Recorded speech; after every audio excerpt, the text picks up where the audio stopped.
Capital Sonoro. Capital Político.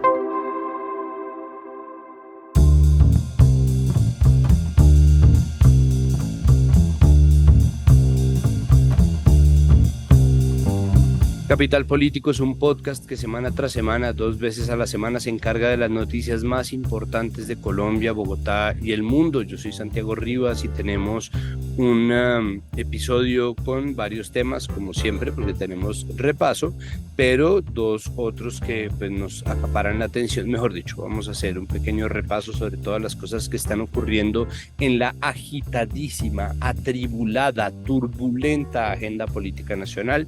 Después vamos a hablar sobre el informe que presentó Somos Defensores acerca de la violencia contra defensores y defensoras de derechos humanos en este país, y posteriormente nos vamos a dedicar a 2 temas relacionados con la relación de Colombia frente al mundo. Vamos a hablar sobre el nuevo papel que adquirió el país o que va a empezar a cumplir Colombia dentro del protocolo de migración de Estados Unidos y el regreso de esta pequeña república suramericana a UNASUR tras años de ausencia durante la crisis diplomática con Venezuela. Empecemos.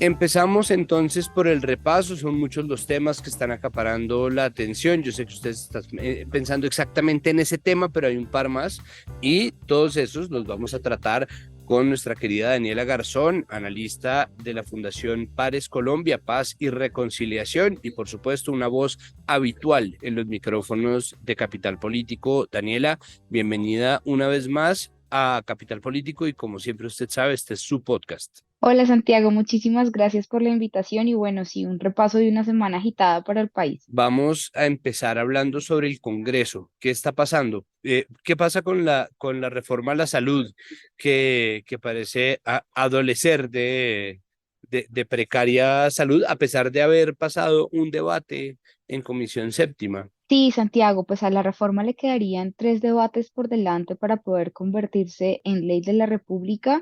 Esta semana se estaba planeando el debate en la plenaria de la Cámara después de que por fin pudiera superar el primer debate en la Comisión Séptima, que fue la comisión por la cual entró la reforma.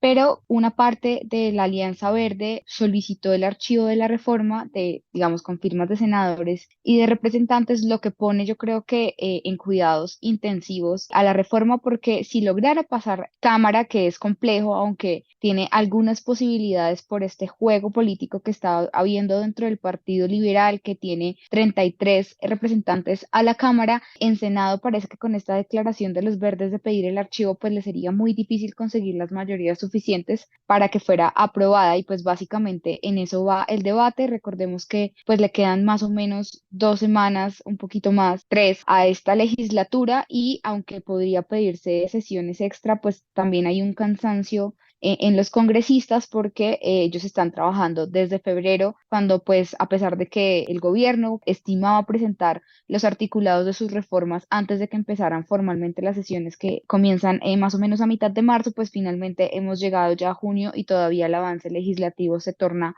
muy lento. Ha sido pues problemático porque claro, se llamó a sesiones extra previo al comienzo de la legislatura y no se utilizaron realmente, es decir, no fue mucho lo que lograron avanzar. De hecho, hasta ahorita entró al ruedo la reforma pensional. ¿Será que hay tiempo de algo en absoluto? Pues ahorita hay como afán por la jurisdicción agraria, porque si no se aprueba ahorita, pues el proyecto se hunde, y por algunos otros proyectos que tienen como la misma periodicidad.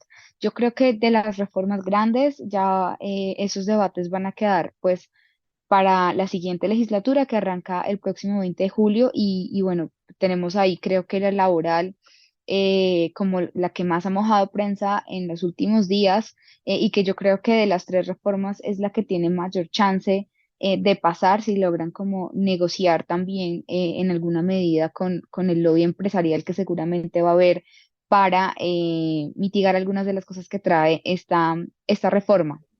Pero ¿no será que la pensional que está como también posicionada en donde existe un acuerdo mayoritario donde solamente queda, obviamente las administradoras de fondos privados de pensiones son un hueso duro de roer para utilizar el cliché, pero al mismo tiempo no se trata es decir, no se trata de un desacuerdo generalizado, al contrario. Sí, yo creo que esa reforma tiene chances si logran un acuerdo, por ejemplo, en el nivel de los pilares, de cuánta plata esperan como que pase de los privados a Colpensiones, pero creo que en este momento como el principal problema que tiene el gobierno es que se le descuadernó toda la agenda legislativa, no solo por las sombras que hay, digamos, no solo por lo que ya habíamos analizado antes de la salida de Roy, sino porque en este momento además hay una sombra grande de suspensión de algunos de sus congresistas por casos de doble militancia que, pues de los cuales, por ejemplo, César Pachón ya está suspendido provisionalmente mientras avanza su caso.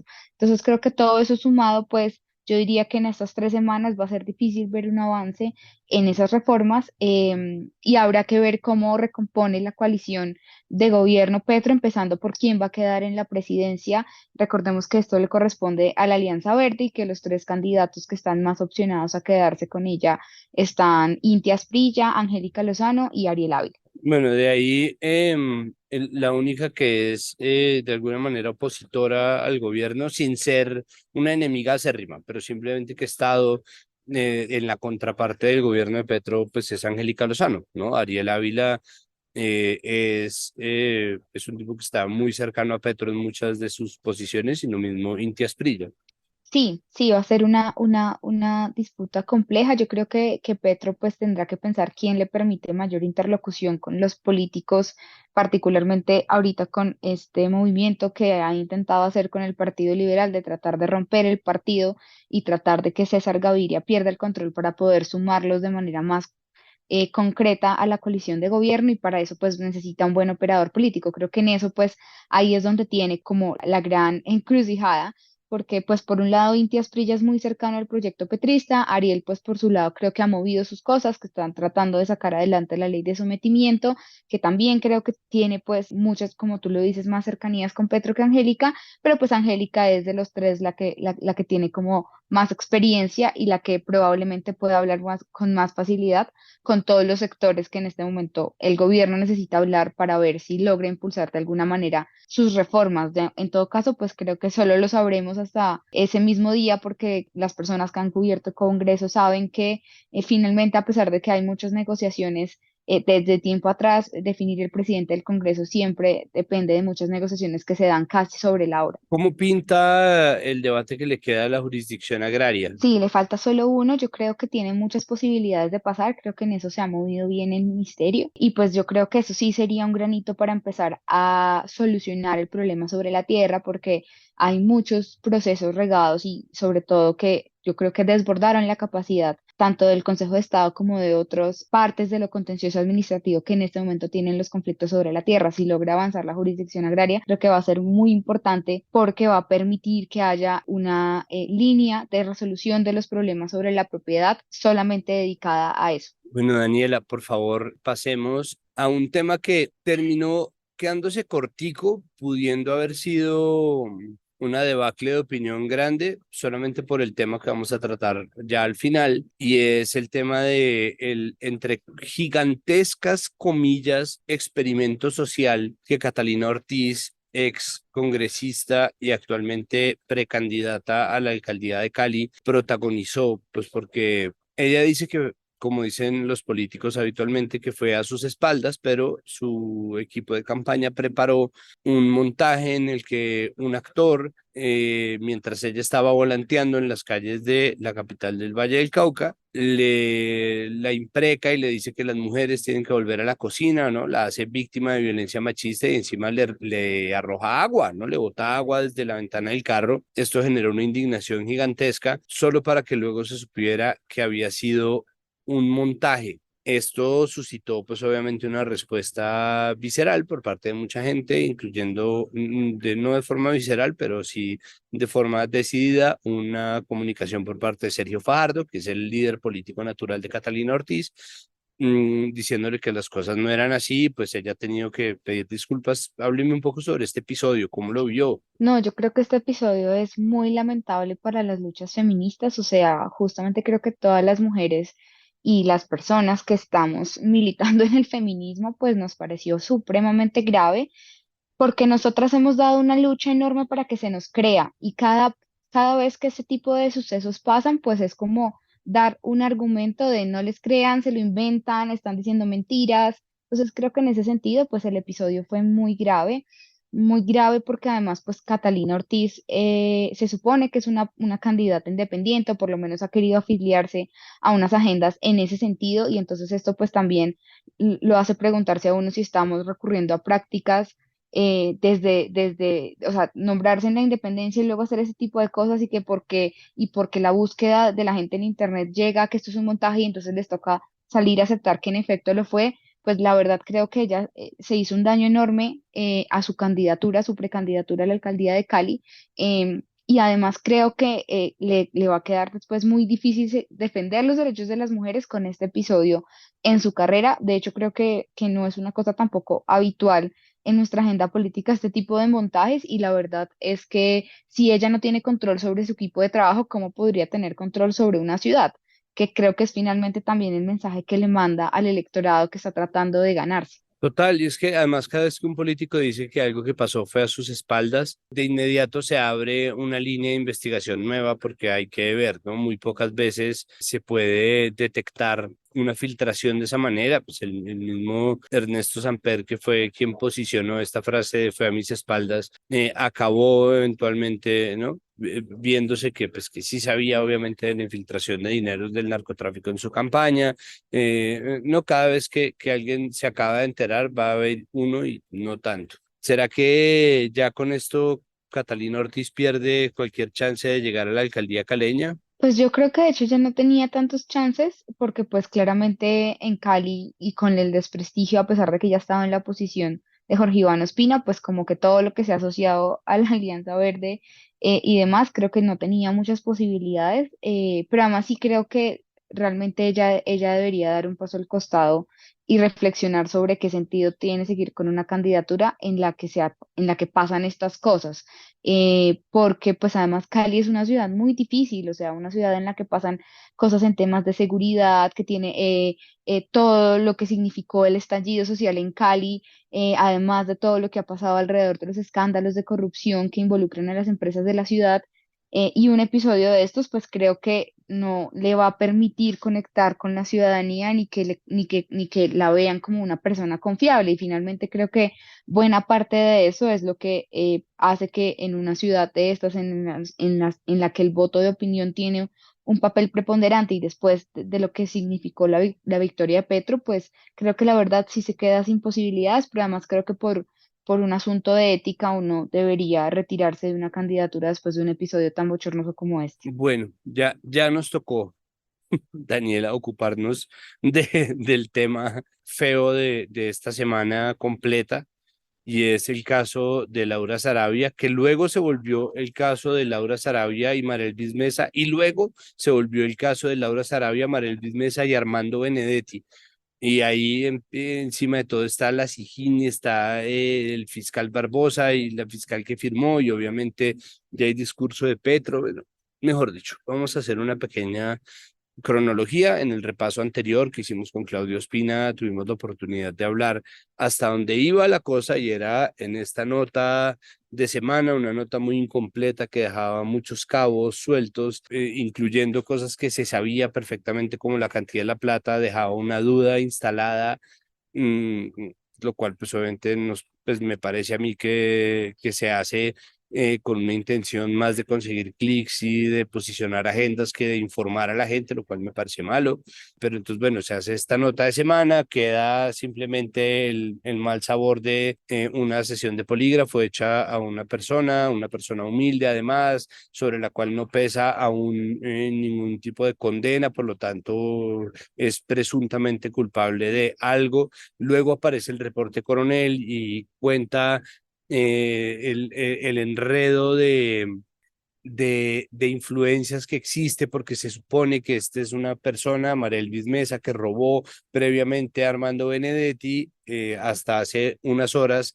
embajador en Venezuela y una de las personas más cercanas al círculo de influencia del presidente Gustavo Petro, y que con todo y ese antecedente, Benedetti le recomienda a Laura Sarabia que la contrate. Ocurre la desaparición de esta plata, por la cual además no ha sido condenada Mariel Misbesa, y Laura Sarabia pone la denuncia a la fiscalía y empieza el episodio del sótano. Ahí vamos, en esto íbamos más o menos el martes. Lo que ha venido pasando es que, fuera de todo el ruido que ha ocurrido sobre si sí, si no, la influencia de Benedetti, si alguien le está filtrando información y quién era el que estaba hablándole a Vicky Dávila, directora de Semana, y después que quién era quien le estaba hablando a Daniel Coronel, que estaba haciendo un poco la contrainvestigación, se preguntaba si quién es culpaba a quién. Aparece una nueva información que es que Mariel Mesa, ex niñera de Armando Benedetti o ex empleada de Armando Benedetti y ex niñera ahora de Laura Sarabia, había sido chuzada, interceptada en su línea telefónica de forma ilegal. Y ahí empieza una serie de declaraciones y contradeclaraciones sobre si es que volvieron las chuzadas ilegales, que fueron un episodio infame del gobierno de Álvaro Uribe, en donde fue una práctica sistemática de la policía judicial de este país.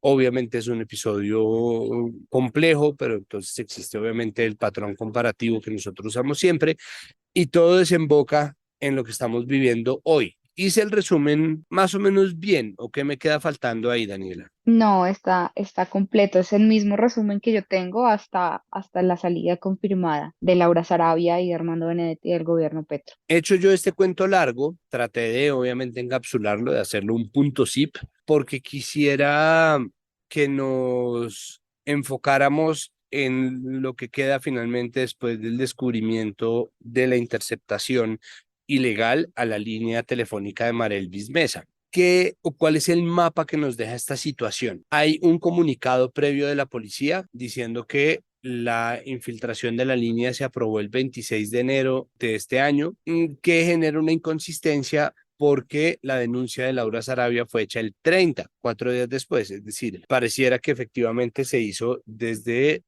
una sospecha previa, o al menos existe una inconsistencia de las fechas que hace que uno sospeche sobre qué es lo que está pasando. Por el otro lado, hay un comunicado de la fiscalía. Entonces, ¿ahí qué? Bueno, yo creo que en primer lugar esto pone de presente como el problema grave que a veces uno lo menciona y uno no alcanza a dimensionar lo que pasa cuando hay desconfianza en las instituciones, ¿no? Entonces, por supuesto, ayer sale el fiscal Francisco Barbosa y anuncia que según las investigaciones de la fiscalía habrían chuzado a esta señora, y luego empiezan a aparecer esas inconsistencias del comunicado de la policía, que no, que fue otra persona de la Dijín que pidió la autorización y que entonces una fiscal dio la autorización porque los teléfonos de ellas presuntamente servirían para seguir a la gente del Clan del Golfo, y pone presente, yo creo que en primer lugar, pues que en este episodio no sabemos bien a quién creerle, y eso nos muestra un poco el deterioro que ha venido en el que ha venido a raíz de los rifirrafes múltiples entre las diferentes ramas del poder, dentro de las cuales creo que Petro y el fiscal Barbosa en este episodio inauguran otra nueva etapa, y que probablemente va a ser una etapa de encontronazos muy fuertes. Entonces yo creo que lo primero que hay que decir es que, por supuesto, a pesar de que la fiscalía pues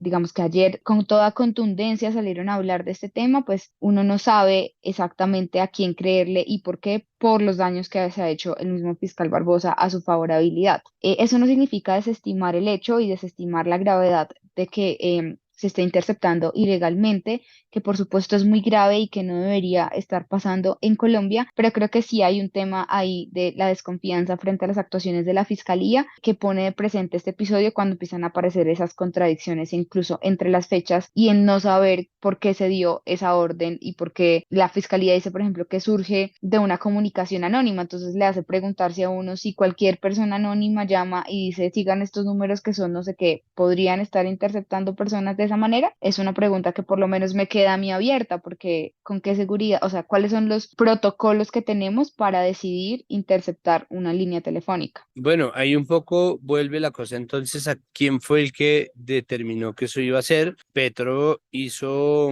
lo que hasta ahora ha funcionado, que es hacer una declaración pública separándose de los elementos problemáticos. Este comunicado contra comunicado obviamente deja un enredo que hay que solucionar.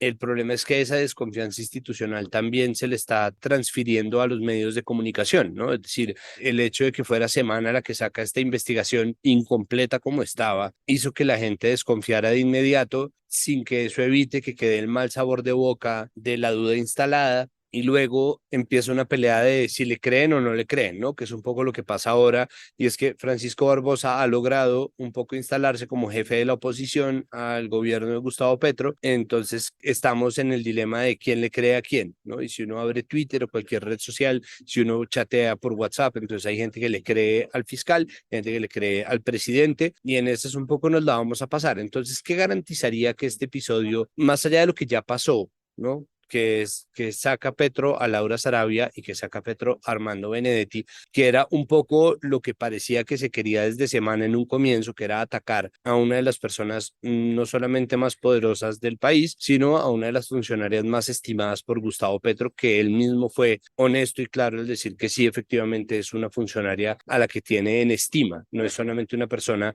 a la que considera de valor político. Pues realmente es la fiscalía que tenemos y la fiscalía tendrá que llevar a cabo las investigaciones y ser muy clara si avanza con esto, porque esto puede tener unas implicaciones muy serias para los involucrados. O sea, más allá del escándalo, si el objetivo es llegar a quien dio la orden y a quién mandó a interceptar telefónicamente a esta señora y por qué, y si se hizo antes del robo, cuáles eran las sospechas que había sobre ella o por qué, incluso yo me preguntaría por qué interceptar telefónicamente, o sea, por qué llevar a estos niveles de ilegalidad la investigación sobre un robo de un monto menor. $4.000 está en el comunicado de la fiscalía, ¿no? Esa es como la primera pregunta que yo siempre me hago, es quién se arriesga por $4.000, ¿no? Por otro lado, pues creo que Petro hace bien al decir que las investigaciones le competen a las autoridades y que él por eso saca a los funcionarios para que no haya manto de duda sobre que ejerzan poder para desviarlas y será tarea de la fiscalía y de Barbosa, que creo que además sabe que tiene una oportunidad si logra llegar al fondo de esto y si logra eventualmente llevar a juicio a alguien en averiguar si esto fue un caso puntual o si está pasando en otro tipo de situaciones que se intercepten ilegalmente llamadas y qué tanto de eso viene o no viene del gobierno, porque de nuevo, yo creo que es claro que esto no es de la gravedad de las chuzadas del DAS y que este episodio, o sea, no podemos tampoco sobredimensionar los hechos y yo creo que siempre hemos tratado como de guardar la proporción, pero también claramente lo que ha pasado desde ayer no es que todo el mundo empieza a decir, y a mí también me dijeron que me chuzaban, y a mí también me dijeron que me chuzaban.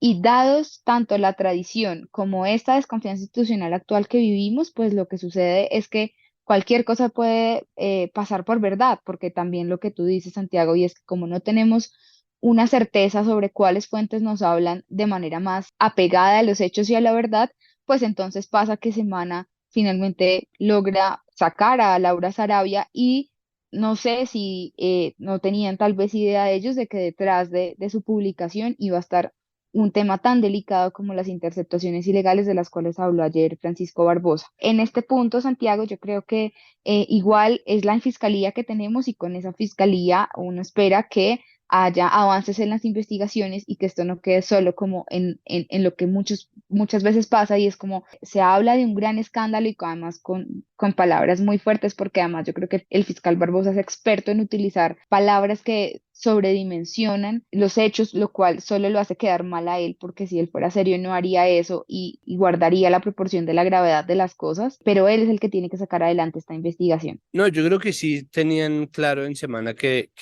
iban a instalar el asunto de las chuzadas ilegales, porque dentro de la entrevista la señora Mesa dice que ella siente que la están chuzando. Eso mismo salió a cobrar Vicky Dávila para volver a dejar una duda instalada sobre si a ella la están chuzando, que es un poco lo que usted está diciendo, ¿no? Ahora todo el mundo va a salir a decir que está siendo interceptado y creo que ahí existen varias cosas, ¿no? Desde obviamente la instalación de una duda y otra tormenta de opinión sobre el gobierno Petro, que no quiere decir que esté infundada, pero no deja de ser una tormenta de opinión.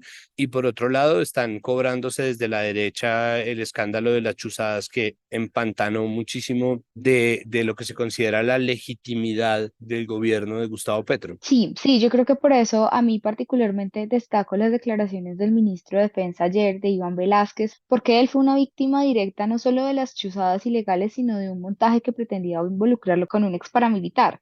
Entonces, si alguien sabe las consecuencias serias que tiene interceptar ilegalmente comunicaciones, es el gobierno de Gustavo Petro, porque mucha de la gente que está ahí, el mismo Petro, han sido víctimas de ese fenómeno que pues lamentablemente tiene una historia larga en Colombia y que ni siquiera se terminó con la disolución del DAS, ¿no? Porque también tuvimos todo este episodio de la Sala Gris y Andrómeda, que tuvo una influencia muy dura pues en la campaña presidencial de 2014 y que creo que nadie lo ha mencionado, pero que también ahí hubo nuevamente esa sombra de duda sobre cómo actúan los mecanismos de inteligencia en el país. Sin embargo, yo creo que sí es importante como un poco que logremos en medio del escándalo, ver las proporciones de las cosas y cuál es el material probatorio que tiene la Fiscalía para no solo hablar de las interceptaciones ilegales en este caso, sino en otros casos, porque es que sería muy grave, sería de extrema gravedad, por ejemplo, que hubiera en este momento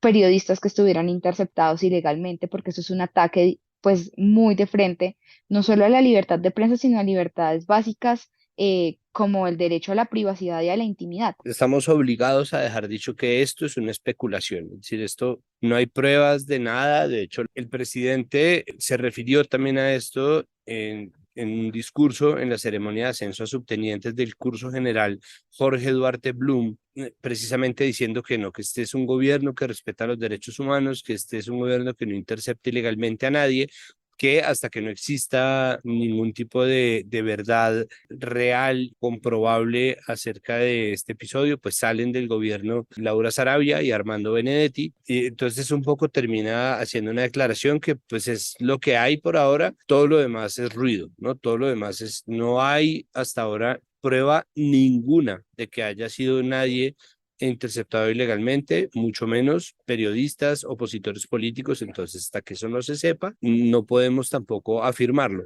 El gran problema es hasta qué punto, Daniela, estamos viviendo sometidos a la instalación de estas dudas en un panorama en donde no es solamente, pues, obvio las actuaciones del poder, sino también la forma en que los medios están conectando sus mensajes con hechos que todavía no son probados y que terminan simplemente planteando dudas que generan crispación, porque hasta ahora, de nuevo, sin verdades corroboradas, tenemos es un montón de gente que defiende teorías, ¿no? La gente que dice, sí, sí, yo creo que Petro chuza, y otra gente que dice, pues claro que no, porque es que el gobierno del cambio, y ninguna de las dos, hasta que no se pruebe es verdad, pero la duda nos la está instalando desde afuera. Sí, y yo creo que eso más, digamos, aparte del peso que tiene la duda de vivir como en una sociedad bajo sospecha, lo que sucede es que el gobierno se está desgastando en lidiar peleas políticas todos los días y por lidiar con esas peleas y por lidiar con estos escándalos, no logra avanzar en lo concreto que sería su agenda de reformas, ¿no? Y eso es lo que a mí particularmente de este episodio me parece más complejo y es que vuelve a acaparar la agenda este asunto cuando en efecto lo que tenemos es muchas especulaciones, muy poco de certezas, porque es que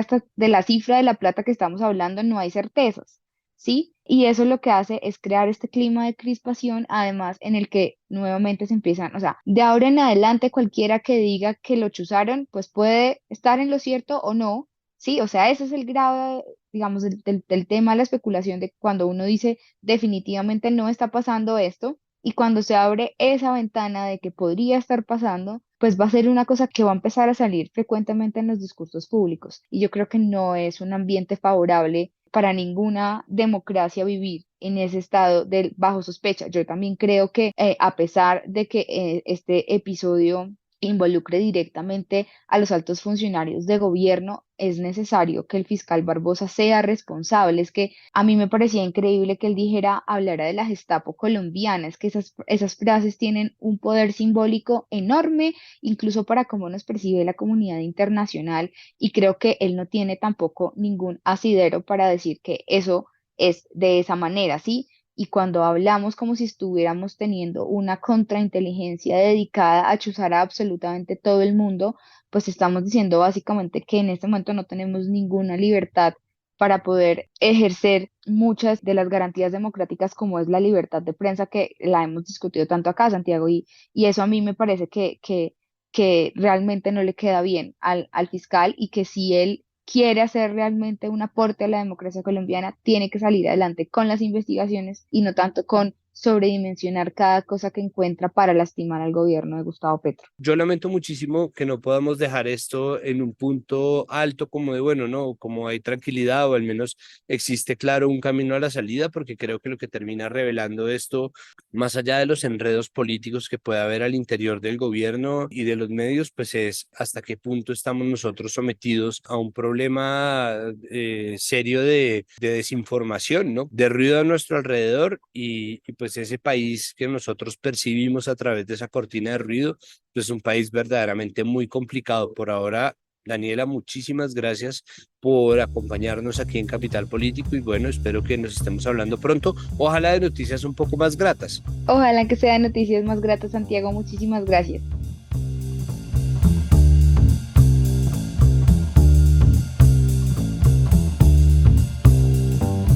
Santiago, el programa Somos Defensores es un espacio de protección conformado por las organizaciones no gubernamentales de derechos humanos, Asociación Minga, Penposta Nación de Muchachos y la Comisión Colombiana de Juristas, la CCJ, que ha estado varias veces en este programa, en el que se busca desarrollar una propuesta integral para prevenir agresiones y proteger la vida de las personas que corren riesgos por su labor como defensores de derechos humanos, cuando resguarda los intereses de grupos sociales y comunidades afectadas por la violencia en Colombia. Hoy nos encontramos con Lourdes Castro, coordinadora del programa Somos Defensores, porque queremos hablar de dos informes. El primero, uno titulado Interludio, y el segundo, el boletín enero-marzo de 2023. Con el fin como de repasar un poco cuáles son como las grandes conclusiones que nos arrojan ambos informes. Le damos entonces la bienvenida a Capital Político a Lourdes Castro. Lourdes, bienvenida a Capital Político. No, un saludo muy especial para ustedes y muchas gracias por la invitación. Lourdes, arranquemos por Interludio. Y quise arrancar porque creo que es importante para entender el ángulo con el que quisieron leer la información que allí se contiene por la elección del nombre. ¿Por qué se llama Interludio y qué nos dice esto de precisamente de esa manera cómo se aproximaron a la lectura de lo que sucedió en el transcurso del año 2022 en cuestión pues de violencia contra defensores de derechos humanos?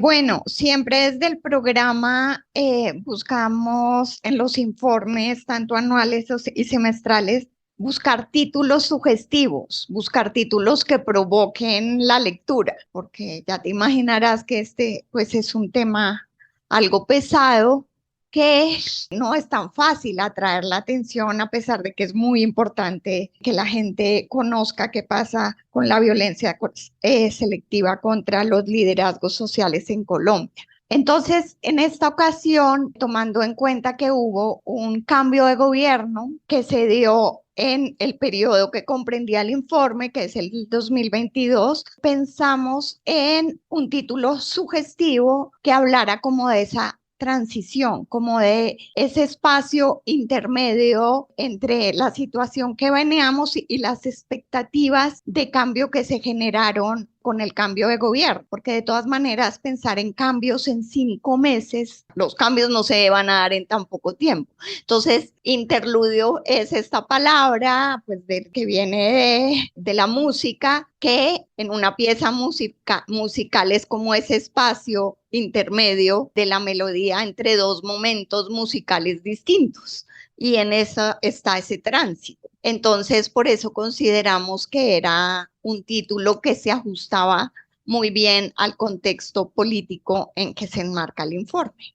Y siguiendo un poco esta aproximación o esta forma como quisieron abordar ese 2022, ¿Qué nos dice esa primera melodía en cuestión de cifras? ¿Qué pasó y qué caracterizó y cuáles son como aquellos datos más, digamos, visibles que podemos caracterizar de lo ocurrido durante esta primera melodía de 2022 en cuestiones pues, de violencia contra defensores de derechos y defensoras de derechos humanos? Bueno, desafortunadamente esta melodía no es muy entusiasta ni muy esperanzadora, porque la persistencia de la violencia selectiva contra liderazgos sociales y personas defensoras de derechos humanos se mantuvo, aunque nosotros registramos durante todo el periodo, los 12 meses, 840 agresiones. Si bien es cierto, hay una disminución en lo que respecta al 2021, donde nuestro sistema de información registró 996, es bastante preocupante que se dio un incremento significativo del 42%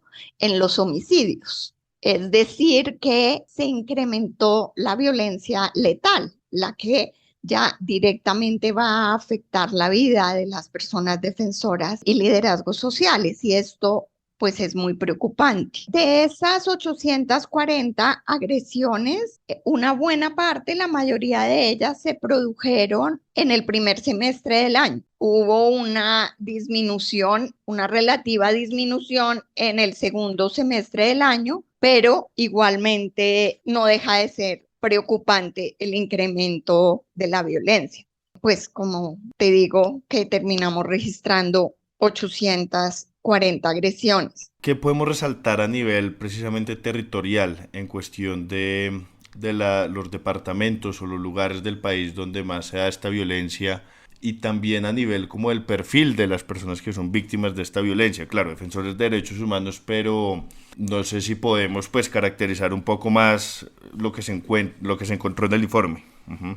Sí, mira, uno de los hallazgos de este informe es cómo hay una concentración muy fuerte de la violencia en los departamentos del suroccidente del país. O sea, Cauca, Valle del Cauca, Nariño y Putumayo, durante los últimos 6 años que hemos venido haciendo este monitoreo, parecen con variaciones en los primeros lugares de mayor agresión. Es decir, que aunque esta violencia selectiva se da en todo el país, hay unas zonas de mayor concentración, y entre esas zonas de mayor concentración, el suroccidente colombiano tiene concentrada mucha de esta violencia. Cauca sigue siendo el departamento donde más agresiones se cometen, y en cuanto a asesinatos, fue Nariño el departamento donde registramos el mayor número de asesinatos.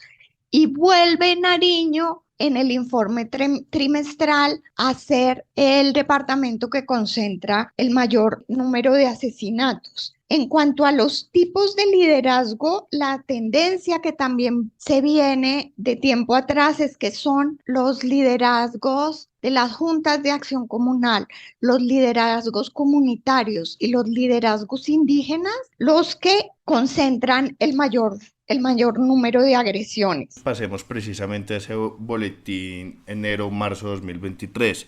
¿Qué ha pasado en este primer trimestre del año? Como bien decía, pues los cambios no llegan muy rápido, si no llegan en 5 meses, pues apenas vamos cursando pues la primera mitad del año. ¿Hay algún cambio, hay alguna transformación en la tendencia, algunas nuevas características que se marquen ahí, o se mantienen como esas estructuras de la violencia contra defensores y defensoras de derechos humanos que venían de esa primera melodía a la que hacía referencia? Sí, mira, Juan Pablo, en total de agresiones, que es amenazas, asesinatos, desapariciones, robos de información, detenciones arbitrarias y demás, durante el primer trimestre, en relación al primer trimestre del 2021, hubo un leve aumento de un 2% en las agresiones. Nosotros registramos 258 agresiones de enero a marzo. Muy leve, de un 2%, podríamos decir que en esos términos más o menos la tendencia de agresiones se mantiene. Sin embargo, sí hay elemento significativo y es que los asesinatos disminuyeron. O sea, se cometieron otro tipo de agresiones, pero los asesinatos disminuyeron. Nosotros en este primer trimestre registramos 31 asesinatos, que sigue siendo una cifra muy alta, pues son prácticamente un asesinato cada tercer día. Es muy, muy alto, pero si lo comparas con el periodo inmediatamente anterior, pues hay una disminución. Y como te decía, en ese primer trimestre, el liderazgo más agredido que concentra el mayor número de asesinatos, siguen siendo los liderazgos comunales. Ustedes, desde el programa, tienen como varias líneas de acción, ¿no? O líneas básicas de acción, que va desde la protección directa, la pedagógica, la comunicación estratégica. Reuniendo un poco la experiencia en estas líneas de trabajo, ¿cuáles serían sus recomendaciones? Nosotros siempre hemos hablado, y por la experiencia de seguimiento de esta violencia selectiva, hay dos elementos que podamos considerar estructurales, que tenemos que lograr desactivar para que la violencia contra este tipo de liderazgos empiece a disminuir. Uno es la estigmatización que históricamente han sufrido las personas defensoras de derechos humanos y liderazgos sociales. La estigmatización tiene un nexo causal directo con esta violencia, con esta práctica de violencia selectiva hacia los liderazgos.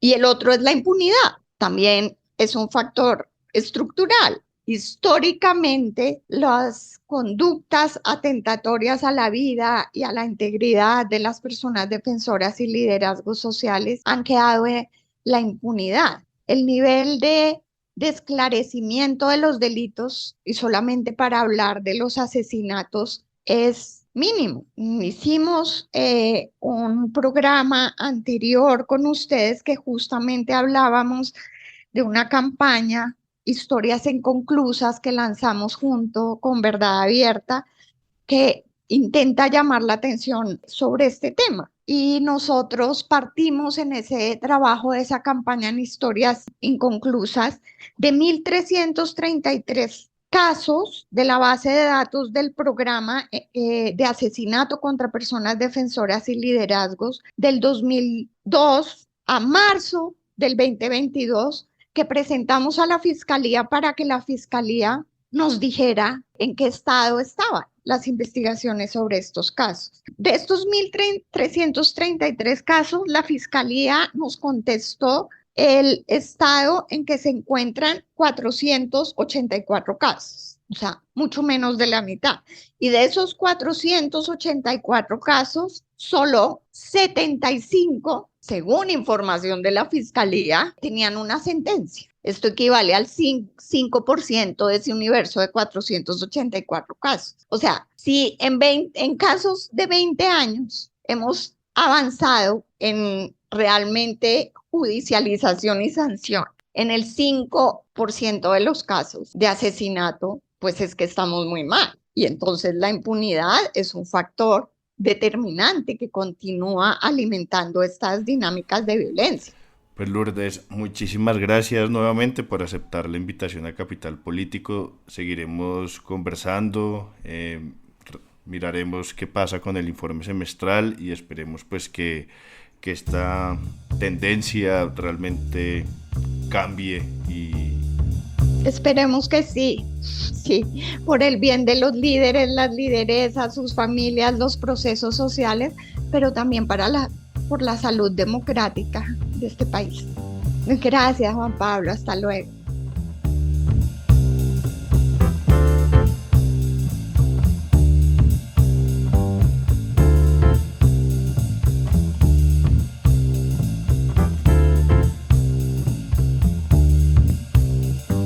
Terminamos este episodio de Capital Político con temas internacionales que son realmente temas nacionales, pero internacionales. Para hablar con nosotros sobre dos temas concernientes a la posición de Colombia frente a la región y al mundo, se encuentra con nosotros la politóloga, podcastera, columnista de opinión y profesora universitaria Sandra Borda, habitual de estos micrófonos cuando logramos interceptarnos. Sandra, bienvenida a Capital Político una vez más. Muchas gracias gracias por aceptar nuestra invitación. Hola Santiago, qué gusto estar de regreso. Sandra, lo primero que quisiera hablar es sobre UNASUR. Colombia vuelve después de años de ausencia a UNASUR, pide además que se le cambie el nombre, muy por el estilo de lo que iba pasando con el Ministerio de Cultura. ¿Qué va a pasar, o mejor dicho, qué representa para Colombia el regreso a UNASUR? Yo creo que lo primero que hay que decir, Santiago, es que cualquier iniciativa en este momento en la región que esté dispuesta a crear alguna forma de acción colectiva, hay que darle la bienvenida. Nunca antes habíamos atravesado por un proceso de fragmentación tan profundo y por un escenario de ineficiencia y digamos de deterioro y de erosión tan grande de las organizaciones regionales. Entonces, creo que hacer el intento de poner a funcionar algo es importante, hay que celebrarlo y sin duda alguna me parece que Colombia tiene que ser parte de eso. Ahora, lo que sigue de aquí en adelante es, digamos, definir un poco el papel que va a jugar el país, cómo va a participar en la definición de las reglas del juego, qué dirección y qué objetivos va a perseguir esta organización, y uno en ese ejercicio esperaría que Colombia adopte una diplomacia seria, estratégica y que pueda ayudar a construir una organización que realmente nos saque de este escenario de fragmentación del que hablo lo más pronto posible. ¿Cómo recibe UNASUR a Colombia? ¿Ha cambiado la organización en algo? ¿Qué ha pasado durante estos años de separación? Pues yo creo que han cambiado muchas cosas. UNASUR hoy como en el pasado sigue siendo una iniciativa de Brasil, digamos, y eso es algo que es importante no perder de vista, pero creo que el Brasil de Lula de hoy es un Brasil muy distinto al Brasil de Lula de la vez pasada, de la ola rosa y de la primera versión de UNASUR. Esta versión 2.0 de Brasil y 2.0 de UNASUR creo que aprendió algo de lecciones del pasado. Por ejemplo, ha reconocido que una organización que funcione y que sea sostenible en el largo plazo no puede ser simplemente un club de gente y de presidentes que piensan igual o que están en la misma página ideológicamente, sino que la organización tiene que estar en capacidad de recoger no solamente las similitudes, sino también las grandes diferencias que atraviesan a la región latinoamericana.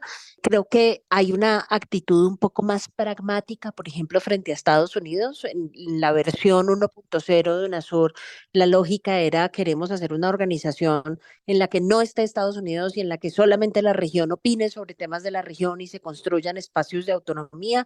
Hoy creo que la visión que tiene la región del papel de Estados Unidos es distinta, y ya muchos mandatarios, Boric, Petro y varios presidentes han insistido en que es necesario tener un diálogo, y hay, como digo, una actitud un poco más pragmática. Y creo que los temas son distintos. Vamos a ver que mientras la vez pasada eran muchos temas de seguridad y muchos temas políticos los que se pusieron en el tope de la agenda de UNASUR, tal vez esta vez los temas del cambio climático van a jugar un papel más importante, y conservación de la Amazonía, un tema en el que Colombia tiene muchas velas y en el que Brasil también tiene muchas velas. Y bueno, seguramente vamos a ver que se van a ir desarrollando, digamos, temas de la agenda de formas distintas. La región es una región distinta a la de la vez pasada. Pues un poco también hay un cambio y creo que esto afecta a muchas más esferas y hasta ahora estamos viendo las consecuencias de eso, y es, pues después de un periodo presidencial de Trump y después de la llegada de Bolsonaro a Brasil, un poco empieza a cambiar la relación, ¿no?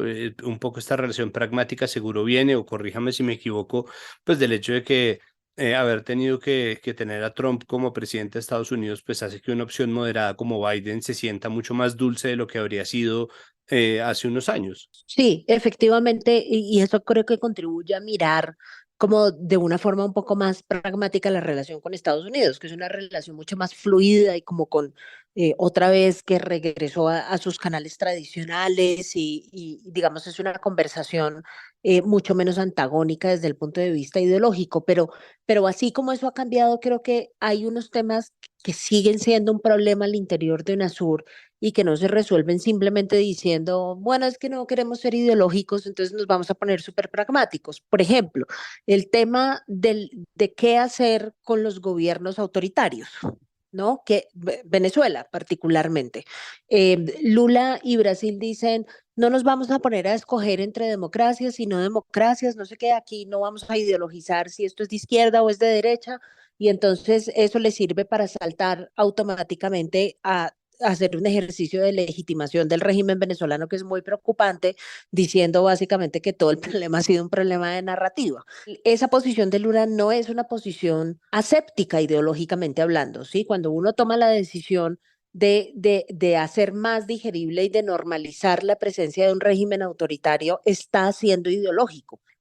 Creo que eso no va a ser fácil de resolver, porque si bien yo creo que todos podemos coincidir con que es mucho más fácil influenciar y ayudar y acompañar un proceso de transición en Venezuela mientras Venezuela está inserta en la región, en vez de hacerlo cuando está aislada y cuando está básicamente sometida a un proceso pues, de separación grande de la región. También es necesario que los países se sienten a pensar cuál es la estrategia que van a seguir, porque lo que creo que sí no se vale, porque eso sí sería tremendamente ideológico, es simplemente que todos nos sentemos en la mesa y que no importe que unos sean democráticos y otros autoritarios y digamos, no, bueno, es que ya cada cual puede tener su régimen y eso no es problema de ninguno de nosotros, ¿no? Creo que ese es un tema que todavía está por resolverse. El presidente de Chile ha sido muy insistente con ese tema, es probablemente la persona que más ha insistido en el problema de la violación de los derechos en Venezuela y seguramente lo seguirá haciendo desde la organización, ojalá así sea. Pues sí, lo que se muestra como un desacuerdo sano, o al menos un terreno común de discusiones que precisamente Gabriel Boric ha sido enfático en señalar y condenar las violaciones a derechos humanos en Venezuela, mientras que Lula ha adoptado esta posición como de, pero ¿por qué nos vamos a poner en temas hartos? Y al mismo tiempo ambos están pidiendo que se levanten las sanciones contra Venezuela, ¿no? Como que existe igual cierto terreno de deliberación, pero sí es verdad que cambia muchísimo el panorama. Me gustaría pasar rápidamente al siguiente tema y es el último episodio de su podcast Buceando en el Naufragio, y es la nueva posición de Colombia dentro del protocolo migratorio de Estados Unidos. Es algo difícil de explicar, pero con el fin de el numeral 42 o el protocolo 42, que era una directiva de salud pública que el gobierno de Donald Trump en Estados Unidos al empezar la pandemia del COVID-19 utilizó como una excusa para cerrar las fronteras a ciertos países, ¿no? Lo cual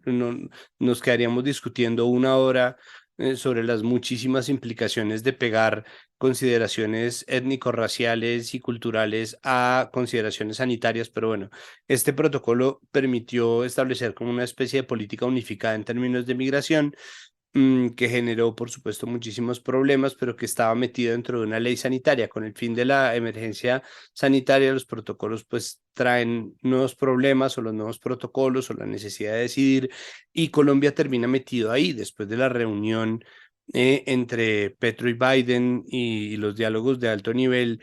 Colombia llegó con tareas en términos migratorios. Entonces, ayúdeme a entender qué es lo que está pasando. ¿Cómo así que ahora Colombia cumple un papel dentro de la política migratoria de Estados Unidos? ¿Esto en qué consiste?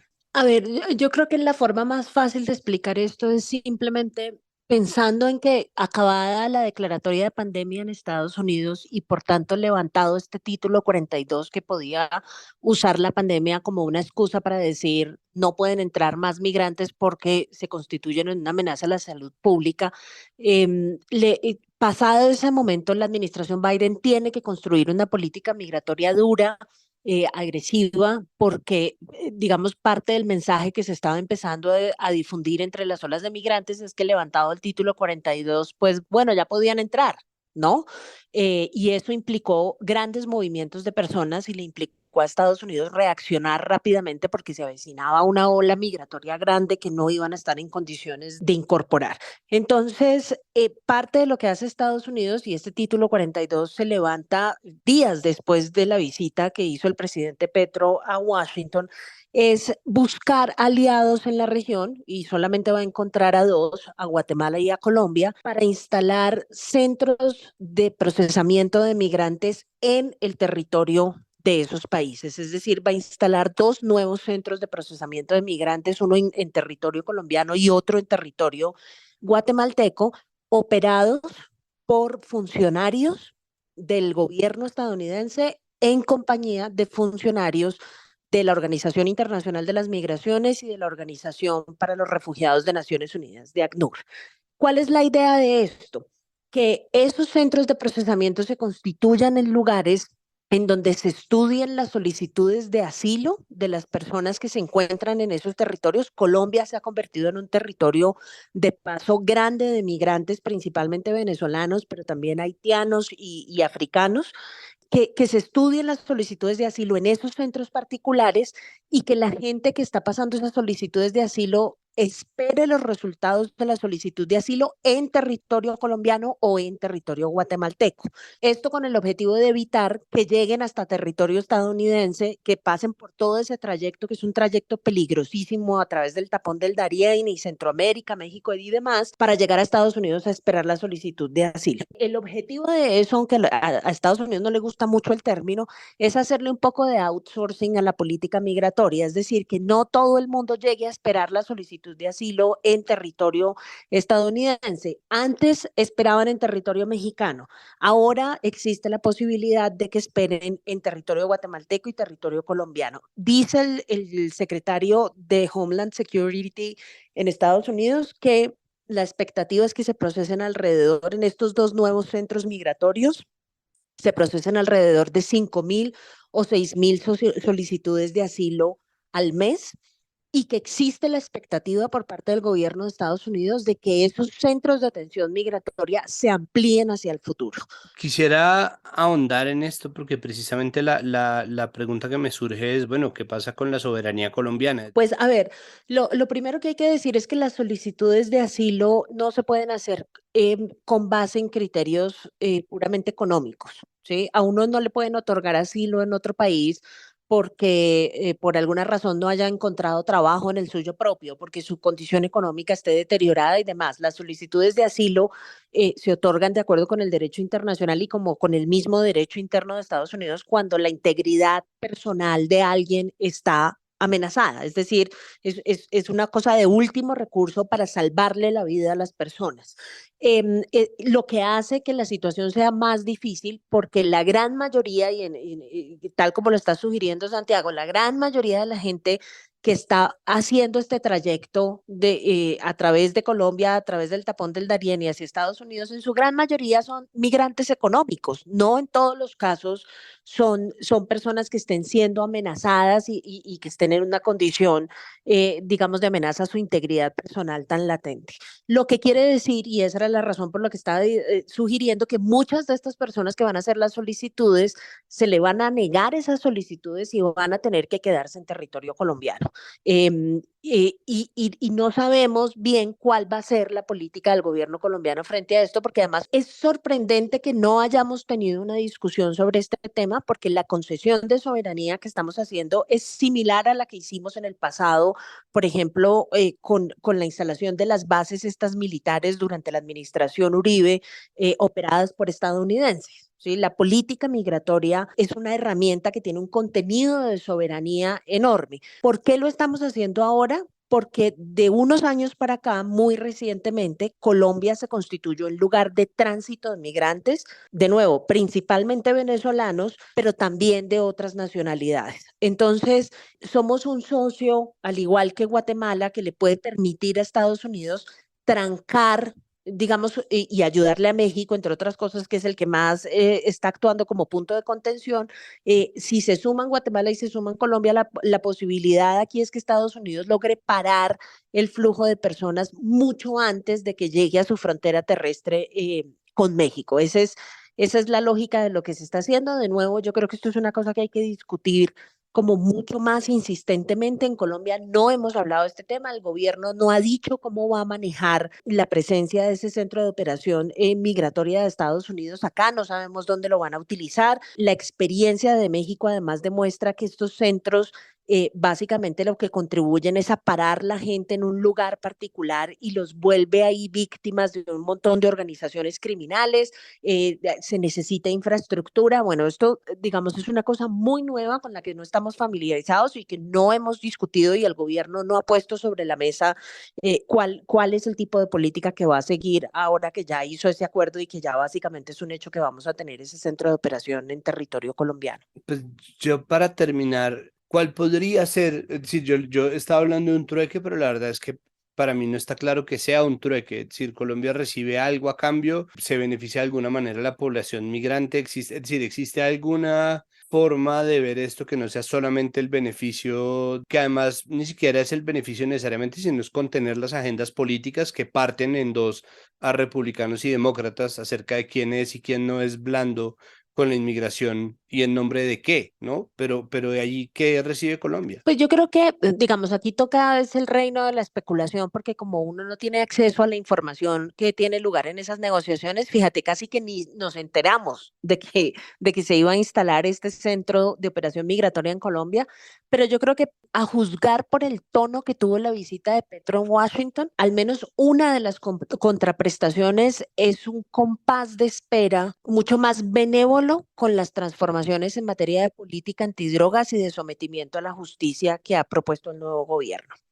En la medida en que no conocemos el contenido de las negociaciones y que además casi no conocemos el resultado de la negociación, porque el gobierno colombiano no presentó esta negociación a su regreso de la reunión bilateral en Washington, creo que lo único que podemos hacer es especular, pero parte de lo que sucedió en esa visita es que no hubo un énfasis grande en el tema de la política antidrogas y creo que eventualmente lo que pudo haber pasado aquí es que también el gobierno colombiano ganó y compró un poco de tiempo para poner a funcionar su nueva aproximación a la política antidrogas y su nueva forma de lidiar con las organizaciones criminales dedicadas al tema de la guerra contra las drogas, en el contexto particular de la política de sometimiento a la justicia, de la paz total. Creo que allí básicamente lo que logra Petro es convencer a Estados Unidos de que le dé un compás de espera suficiente para poner a andar estas transformaciones y eventualmente demostrarle que van a terminar en un resultado, digamos, por lo menos satisfactorio en materia de las expectativas que tiene Estados Unidos de los resultados que debe brindar la guerra contra las drogas en Colombia. Bueno, pues a la espera de una discusión mucho más amplia con el gobierno, vamos a ver esto cómo se va desarrollando.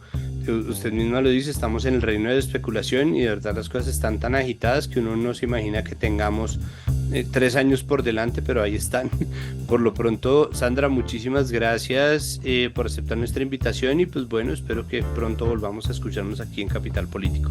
Y hasta aquí este episodio de Capital Político. Recuerden que todo lo que hacemos en Capital Sonoro, que tiene no solamente este podcast, sino muchos otros, pueden ustedes encontrar el resto de contenidos si buscan Capital Sonoro en todas las plataformas en las cuales ustedes escuchen podcast. Recuerden que todo lo que se hace aquí en Capital Sonoro se hace gracias al trabajo arduo de nuestra productora María Alejandra Cuestas, de nuestro periodista, investigador Juan Pablo Conto y de nuestro editor Cian León Bernardo González. Recuerden también que tenemos un podcast noticioso que sale todos los días en la tarde. Ahora un podcast es uno de los muchos formatos en los cuales se difracta, se divide y se expande el sistema noticioso del sistema de comunicación pública Capital, que se llama Ahora, y ustedes pueden encontrar todos los contenidos, incluyendo por supuesto nuestro podcast, a donde sea que miren y en donde sea que se encuentren. Pueden suscribirse también al boletín de noticias diario que va a llegar a su correo electrónico. De la misma manera, recuerden que esto es comunicación pública, es decir, nosotros no necesitamos ningún tipo de suscripción o no necesitamos financiamiento de nadie. Muchas gracias por pensarlo. Lo que sí es, ya que la plata se la va a dar a un proyecto independiente que en realidad lo necesita, a nosotros lo que nos puede dar es un empujoncito con la difusión, ayudarnos a recomendarnos en sus chats familiares y de amigos, en sus redes sociales, pegar el enlace, y si la plataforma en la cual usted escucha Capital Político y cualquier otro podcast que nosotros tengamos tiene la posibilidad de calificar, por favor denos una calificación, ojalá buena, siempre y cuando le nazca. Muchísimas gracias por su audiencia y nos oímos en el próximo episodio. Hasta luego. Capital Sonoro.